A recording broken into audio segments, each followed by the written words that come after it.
लोकशाहीचा बुलंद आवाज, रिपब्लिकन वार्ता, महाराष्ट्र। स्वर्गीय आई वडील व पत्नींच्या स्मरणार्थ स्मार्ट LED टीव्ही भेट। सामाजिक कार्यकर्ते विजयकुमार लड्डा यांचे सामाजिक कार्य।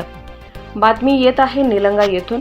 सुसंस्काराचं शिक्षण देणारे आई वडील जग सोडून गेले, त्यांची आठवण कायम स्मरणात राहावी, त्यांच्या स्मृतीप्रित्यर्थ समाजासाठी काहीतरी केलं पाहिजे ही भावना जपत निलंगा तालुक्यातील कोकळगाव येथील रहिवासी असलेले पण सध्या सांगली येथे वास्तव्यास असलेले विजयकुमार लड्डा यांनी त्यांचे जन्मगाव असलेल्या कोकळगाव येथील द्रोणाचार्य क्लासेसला विद्यार्थ्यांना आधुनिक काळात शिक्षण प्रणालीचा विचार करून LED स्मार्ट टीव्ही उपलब्ध करून दिला आहे।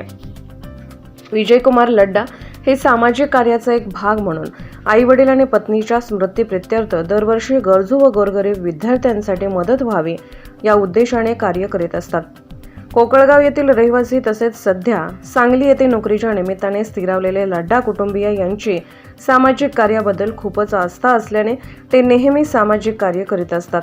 गावातील गरजू व गोरगरीब विद्यार्थ्यांसाठी LED स्मार्ट टीव्ही उपलब्ध करून देण्यासाठी द्रोणाचार्य क्लासेसचे संचालक प्राध्यापक कोळी यांनी त्यांना विनंती केली असता विजयकुमार लड्डा यांनी त्यांच्या शब्दाला जागत स्वर्गीय किशन लालजी, स्वर्गीय अयोध्याबाई व स्वर्गीय सौ मंदाकिनी यांच्या स्मरणार्थ विजयकुमार लड्डा कुटुंबियांकडून द्रोणाचार्य क्लासेसला स्मार्ट टीव्ही भेट दिला।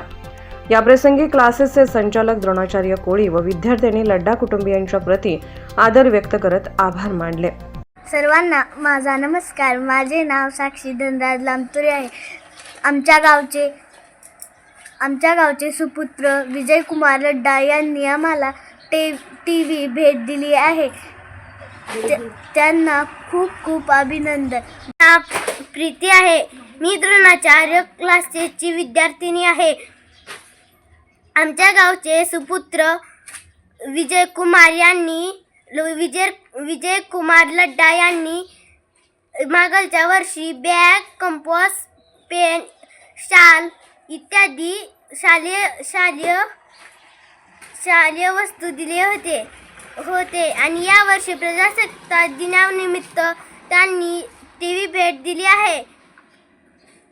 त्यांना माझे आभार, खूप खूप आभार, धन्यवाद। रिपब्लिकन वार्तासाठी लातूर देवणी प्रतिनिधी सगीर मोमेन।